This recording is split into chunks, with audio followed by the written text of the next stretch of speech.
یہاں مسلمان سے ڈرتا ہے، یعنی ایک مسلمان رفع الیدین کرتے ہوئے آمین اونچی کہتے ہوئے کسی ہندو سکھ عیسائی سے نہیں ڈرتا۔ آپ کسی سکھ کی دکان کے باہر مصلی ڈال لینا اور رفع الیدین سے نماز پڑھیں، کچھ بھی نہیں کرے گا، ہندو کچھ بھی نہیں کرے گا، لیکن کسی لبیک یا رسول اللہ نعرہ لگانے والا، ہاں اس کی دکان تو دور کی بات، اس کی مسجد میں بھی آپ رفع الیدین آمین اونچی کہے تو دیکھے وہ کیا کرتا ہے۔ تو اس سے اندازہ لگا لیں کیا یہ رسول اللہ کو لبیک کہہ رہے ہیں، یہ شیطان کو لبیک کہہ رہے ہیں آپ نبی علیہ السلام کی سنت سے اتنی نفرت کر کے؟ یہ کون سی دین کی خدمت ہو رہی ہے؟ تو اس لیے اپنی آنکھیں کھولیں۔ میں نے آپ کو بہت پہلے بتایا تھا کہ آنے والے دور میں یا تو مسلمان کتاب و سنت کے منہج پہ آئیں گے یا پھر وہ ایتھیسٹ ہوں گے۔ اے وشکارلے مولوی ادھر ادھر ہو جانے جے سارے ہے، تسی دیکھ رہے ہو کس طرح انہاں دی مٹی پلیت بھی ہوتی ہے، ٹھیک ہے جی، اباؤ اجداد قبروں کے پجاری، اولادیں جو ہیں وہ الحمدللہ کتاب و سنت کے منہج کے اوپر آ چکی ہیں۔ ہمیں تو لوگ مطلب فرسٹ ہینڈ رابطہ کرتے رہتے ہیں، اللہ کا شکر ہے۔ تو یہ تو کہتے تھے نا جی وہ فلانے بزرگ نے اتنے نو کلمہ پڑھایا، فلانے نے اتنے، ساری کہانیاں بنائی سن، ٹھیک ہے جی۔ بزرگ تے پھر انہوں منو کہ صدیاں تو جنہاں نو تسی اپنے بابے نال جوڑیا سی، انہاں بابے چھوڑ کے اس شخص نو اپنا امام مان لیا ہے جس کی قبر مدینے میں ہے، محمد رسول اللہ صلی اللہ علیہ وآلہ وسلم۔ صلو علی محمد وآل محمد، اللہم صلی علی محمد وعلی آل محمد واصحاب محمد وازواج محمد وامت محمد اجمعین الی یوم الدین، آمین۔ نماز مقرر وقت پر ادا کرنے کا حکم ہے قرآن میں، مگر حدیث کے مطابق نمازیں جمع بھی کر سکتے ہیں۔ جی قرآن کے مطابق اگر حکم ہے تو قرآن میں ذرا آپ بتائیں کہ قرآن میں نمازوں کے اوقات کتنے آئے ہیں۔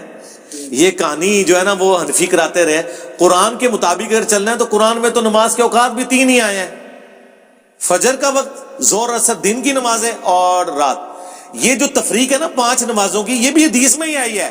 اگر قرآن پہ رہنا ہے نا کہ جی ان الصلاۃ کانت علی المؤمنین کتابا موقوتا، بے شک نماز مومنین پر وقت باندھا ہوا فرض ہے، اور اس کے بعد وہ کہتے ہیں نمازیں تو 5 ہیں، آپ جمع کیسے کر رہے ہیں؟ تو پھر قرآن میں ہی رہو نا، قرآن میں ہی نماز کے سورہ بنی اسرائیل میں 3 اوقات آئے ہوئے ہیں، فجر، ظہر اثر اور مغرب اور عشاء۔ ہاں نہیں وہ حدیث میں آیا نا داڑ تھلے، حدیث میں آیا، حدیث بھی چاہے پھر سرکار، حدیث تے پھر مسلم میں 10 حدیثیں ہیں کہ نبی اسلام نے نمازیں جمع کی، اور ان کو تو چھوڑ دیں۔ حج کے موقع پر حنفی بھی ظہر اثر عرفات میں جمع کرتے ہیں، اور مغرب اور عشاء آدھی رات میں جا کے مزدلفہ میں پہنچتے ہیں، لوگ جمع کرتے ہیں۔ کیوں؟ کتاب موقوتا کدھر گیا؟ وہ کہتے ہیں نہیں، وہ نبی اسلام نے تعلیم فرمایا۔ جی دین میں نمازوں کے اوقات وہ ہوں گے جو شارع اسلام بتائیں گے، وہ امام حنیفہ نے یا آپ کے کسی مفتی نے نہیں بتانے۔ تو نبی علیہ السلام کی حدیث ہے مسلم شریف میں، اوپر تلے 10 حدیث ہیں، 1628 سے لے کے 1637 تک، کہ بغیر خوف کے، بغیر بارش کے، مدینہ شریف میں یعنی بغیر سفر کے ظہر اثر جمع کی نبی علیہ السلام نے، اور مغرب اور عشاء۔ اور ابن عباس سے جب تابعین نے پوچھا کیوں کیا، فرمایا اس لیے تاکہ امت کے لیے آسانی ہو جائے اور کوئی تنگی باقی نہ رہے۔ آپ کا نبی وہ ہے حریص علیکم بالمؤمنین رؤوف الرحیم، جو امت کو آسانی دے کے گیا۔ مولوی نے نا کام ڈال دیے بیچ میں، نمازوں کو جمع کرنا، اس حوالے سے جتنی تفصیلات ہیں میری ویڈیو آپ دیکھ لیں۔ نماز میں اگر امام کی تیسری رکعت ہے اور ہماری دوسری ہے تو ہم باقی نماز کس ترتیب سے پڑھیں گے؟ یہ بالکل واضح ہے میرے بھائی، تیسری ہے دوسری ہے اس کو چھوڑیں۔ جب آپ امام کے ساتھ شامل ہوئے نا، جو آپ امام کے پیچھے شروع کر رہے ہیں نا وہ آپ کی پہلی ہے، ٹھیک ہے جی۔ تو اگر امام نے 3 کے بعد سلام پھیر دیا ہے، مغرب کی نماز ہے سپوز، آپ نے 2 پڑھی ہوئی ہیں تو اب آپ کی 1 رہتی ہے۔ اگر آپ نے امام کے پیچھے 1 پڑھی ہوئی ہے تو اب آپ کی 2 رہتی ہیں۔ جب آپ کی 2 رہتی ہیں تو آپ جب کھڑے ہوں گے قیام میں تو اب آپ وہ دوسری رکعت پڑھ رہے ہوں گے، تو اس میں ظاہر ہے دوسری رکعت میں تو تشہد کرنا ہوتا ہے۔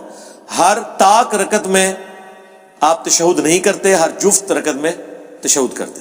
البتہ اس کے اندر جو کچھ پڑھ رہے ہیں نا وہ اس میں آپ کو رائٹ ہے، آپ جس طرح مرضی صرف سورہ فاتحہ بھی پڑھ لیں کافی ہے، اور اگر آپ ثنا پڑھنا چاہتے ہیں آپ کی اپنی مرضی ہے۔ ثنا کی ویسے ضرورت نہیں ہے، اس کی وجہ ہے کہ ثنا ہے دعائے استفتاح، نماز شروع کرنے کی دعا. تو نماز تو آپ پہلے شروع کر چکے ہیں. اب جو امام کے بعد آپ کھڑے ہو کے اپنی رکعت پوری کر رہے ہیں وہ آپ کی پہلی رکعت ہے ہی نہیں, اس میں ثنا کا تو تک ہی نہیں بنتا.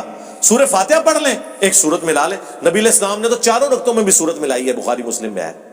یہ فرض کی آخری 2 رکعتوں میں سورت نہ ملانا یہ جواز کی حد تک ہے, ملا بھی سکتے ہیں.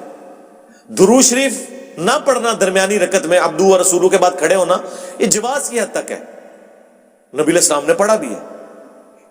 تو کوئی مسئلہ نہیں, جو آپ کی رکھتے ہیں آپ اس ترتیب سے پڑھیں.